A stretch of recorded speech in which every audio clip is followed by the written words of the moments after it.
Hello everybody, my name is Kara, and today I am here with the book travel tag. This tag was originally created by the melodramatic Bookworm, and I was tagged by the fabulous Katie from A Sea of Tomes, and I will of course link both of them down below. Question number 1. Which is your most favorite travel book ever? No, I actually don't tend to enjoy travel books, or books that have travel elements in them, but the ones that I do like really stand out for that reason, and recently that was Grounded, The Adventures of Rapunzel by Megan Morrison. I read this book really recently and I was completely engrossed the entire time. I really loved following Rapunzel and Jack as they travel through this world and they go on this kind of quest where they're not really sure what they're doing on it, so they're kind of just exploring the world and meeting new characters, and I just think that was such a well done part of this book because, as I said, I was completely interested the entire time, which is not something that usually happens when there's just a road trip in a book. Number 2, which was the last book that made you feel like you wanted to travel to the place in which it was set? And that would probably be The Real Boy by Anne Ursu. This is a fantasy book that is a much quieter kind of fantasy. It's not filled with dragons or, warring kingdoms kind of thing, really. But I just adored everything about this book, including the setting. And I feel like this setting is one where not only would I want to visit there, but I think I could feasibly actually live there or spend an extended period of time there. Because even though the events of the story are obviously there's high stakes and there is some danger about living there, I think that after that is kind of taken care of, the world itself would be a really beautiful place to just live in, and especially meeting the characters in this book and getting to live in these little towns that are just they've got just the right amount of whimsy and magic. I would just really love that. Number 3, which book would you carry if you were traveling to the mountains, to a beach town, and to a city? For the mountains, I would go with Heidi by Joanna Spyri, or Spyri.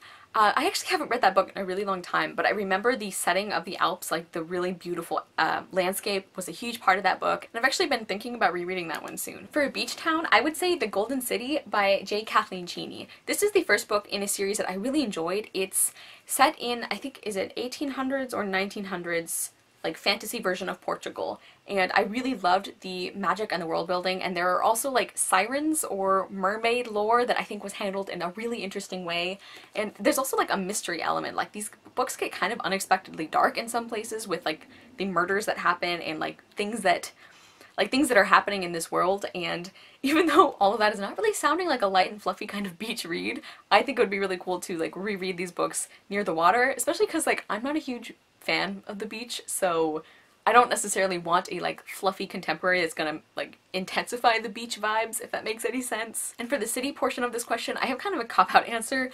Pretty much anything, because I feel vacationing in a city or a town that, it's not the atmosphere of that is not so much important to the book I'm reading. But I do think there are a few genres that I think I would enjoy more, so I'm gonna say fantasy, obviously, because I love fantasy. I will read it in pretty much any setting. And historical fiction, I think that one could also be really fun to read in that, but it depends so much on the city that I really don't know. Number 4, which fantasy place would you love to travel to? I'm going with Farrenwood from Furthermore by Tahara Mafi. Now, not Furthermore, not that dangerous magical world. I mean Farrenwood that's just a little bit of magic, and it's really whimsical and beautiful, and the food sounds amazing for one thing. And I also just really like the way that the things are described, the beautiful setting. I feel for me, description in books is something that it's really easy to overdo, and this book, despite it being very description focused, this magical whimsical world is so brilliant and so bright and colorful, it never felt overdone to me, and I would just really love to see and hang out in Farrenwood for a while with some of those magical objects and a lot of the food, and just the whole world just sounds really beautiful and maybe relaxing, maybe. Definitely more than Furthermore would be. Number 5, which fantasy place would you never travel to? Ever. There are quite a few I could answer for that one, but I'm gonna go with The World from the Queen of Blood by Sarah Beth Durst, because that world, while it's really interesting and well described, and it makes for a very exciting story, the conflicting air and water and earth spirits that are constantly trying to murder humans, that's their main focus in life is to kill humans. I don't think I would enjoy that. I really don't think I would want to hang out in that fantasy world for any amount of time. Number 7. Which collection of short stories would you take along if you went city hopping? And I'm going with a recent reread and a recently rediscovered favorite, and that is Book of Enchantments 10 Tales of Wonder by Patricia C. Reed. I actually have a full review on this, which I will link in the description, but I loved this, and one of the things I really loved were how different all of the stories were, and even though of course they're all fantasy, they interpret it in such different ways, and the tone and the atmosphere is so different in each one that I think whichever place I was vacationing in, I could find one or more stories that really just fit in with that mood or that feeling. Number 6 is which travel character do you think would make a great travel companion for you? And kind of taking inspiration from Katie here, I'm going with Legolas from the Lord of the Rings series by J.R.R. Tolkien. I really like him. He's one of my favorite characters from the series, and I feel like he would be a very useful travel companion too, because he has amazing reflexes and senses, so he could see if there were any danger going on. He would be fun to hang out with, because again, he's one of my favorite characters. I just feel like he's very skilled as a fighter, and he's also really smart, and he would probably have some of that magical lembas, the elf bread.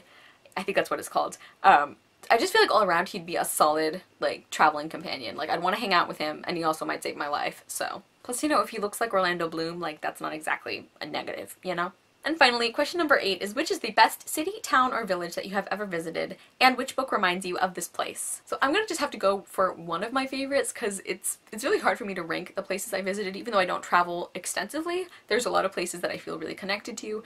I'm gonna go with Bath from England, because that was just a really cool experience. There's so much history there, so many wonderful things to do, but it also didn't feel like an overwhelmingly big city. And I just really loved traveling there with my parents. We went to see the Jane Austen Center, which was a huge, huge deal for me and my mom, and my dad enjoyed it too, even though he pretended he didn't.